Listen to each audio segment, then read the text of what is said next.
Jadi untuk taubat itu ada dua jalan yang bisa kita tempuh. Pertama, taubat dengan lisan, taubat dengan ucapan.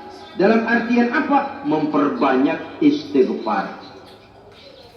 Istighfar yang mana? Yang mana yang mungkin saja. Kalau waktunya sempit ya istighfar yang pendek-pendek. Astagfirullah, astagfirullah, astagfirullah.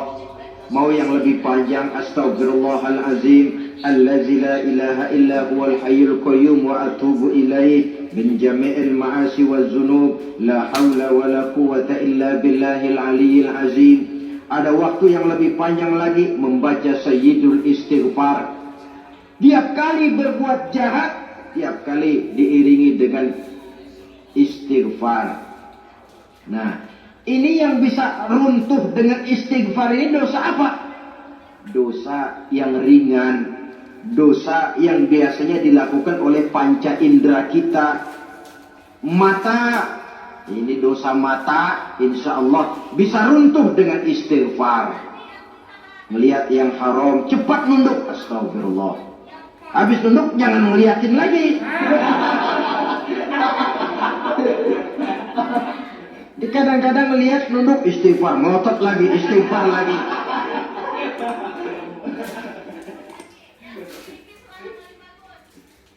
Saudara hadirin yang saya muliakan, kata Imam Ali, nazratul ula laka wasaniyatu alaika. Ini dalam menjaga mata.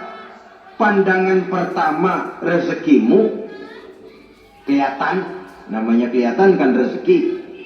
Pandangan pertama rezekimu, ulangannya dosamu. Ulangannya ini yang bisa membawa dosa. Dosa karena lidah, mengucapkan kata-kata yang menyakitkan orang. Dengan istighfar insya Allah runtuh. Adapun dosa-dosa besar lainnya tentu harus dengan perbuatan. Tidak cukup dengan sekedar istighfar saja. Perbuatannya apa? Itulah seperti yang sudah saya sampaikan pada ciri-ciri orang yang bertaubat tadi. Oleh karenanya, beruntunglah kita masih diberikan umur oleh Allah. Sehingga segala dosa dan kesalahan yang kita lakukan, kita masih punya kesempatan untuk mengadakan pemutihan, bertaubat kepada Allah.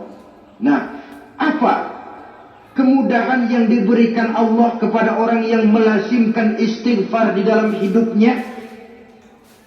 Pertama, kata Nabi, man lazimal istighfar, siapa orang yang melazimkan, membiasakan diri istighfar, diberikan keistimewaan oleh Allah. Pertama, ja'alallahu lahu min kulli dhiqin makhraja. Allah akan memberikan jalan keluar untuknya dari segala macam kesulitan. Hidup ini kan problem. Makin tinggi status sosial, makin banyak urusan. Urusan akan selesai apabila hidup di dunia selesai. Kita menyangka orang lain lebih enak dari kita, padahal tiap orang punya urusan. Yang namanya enak barangkali persis seperti pelangi biang lala itu. Tidak pernah di atas kepala kita, di atas kepala orang lain saja. Begitu kita memandang keenakan dalam hidup ini. Petani bilang pedagang enak, pedagang bilang petani enak. Tapi begitulah keenakan itu. Orang yang melazimkan istighfar, dia akan diberikan jalan keluar dari segala macam kesulitan.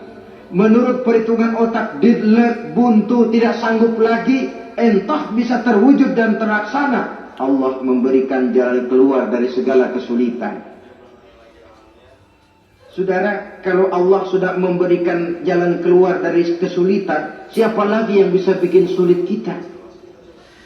Kalau Allah yang memberikan jalan keluar, everything is running well katanya.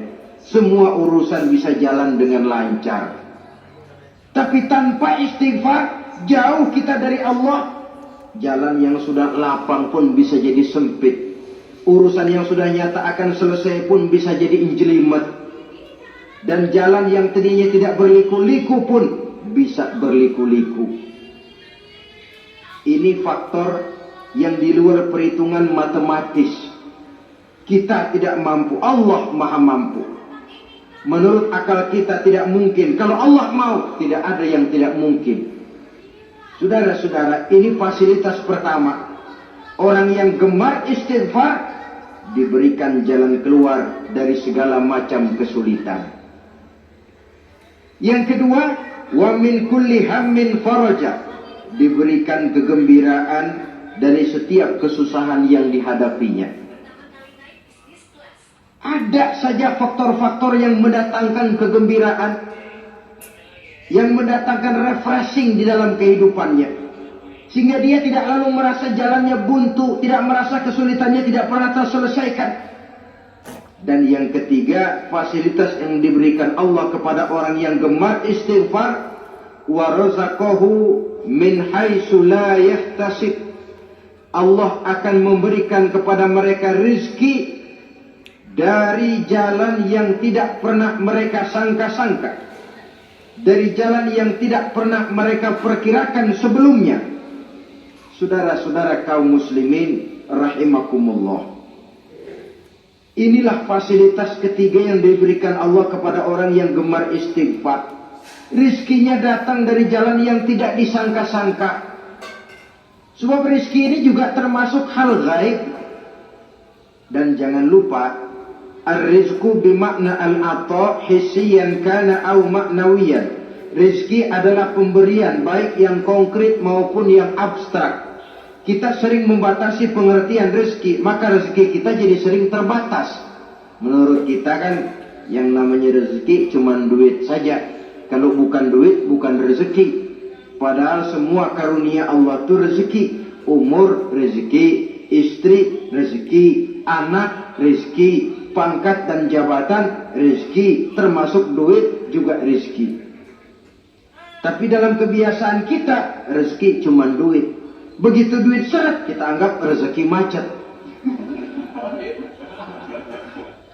Maka akhirnya kita tidak bersyukur kepada Allah. Padahal mungkin di sektor duit macet, tapi rezeki dari segi lain, ilmu barangkali tambah, wibawa naik, pangkat naik, anak tambah, itu juga merupakan rezeki.